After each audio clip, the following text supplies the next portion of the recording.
of war on them. The two countries said in such a scenario they would come to the defense of their eastern neighbor, where soldiers seized power on Wednesday. Arjen Schippers reports.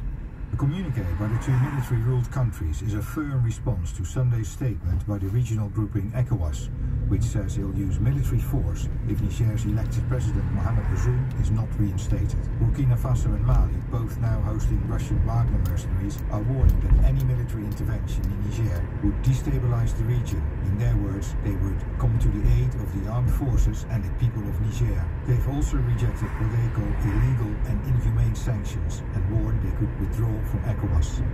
Representatives from the Taliban in the United States have held face-to-face talks which have been extremely rare since the Taliban regained control of Afghanistan 2 years ago.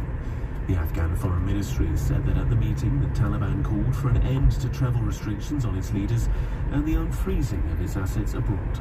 From Washington, Sean Dilley reports. The US State Department said it made clear its concerns about deteriorating human rights in Afghanistan.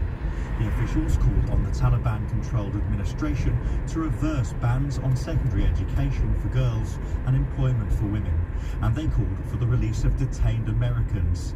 They said they would be prepared to hold future discussions on combating narcotics and to discuss economic stability and inflation in Afghanistan. The mayor of Moscow says there's been another nighttime drone attack on the Russian capital.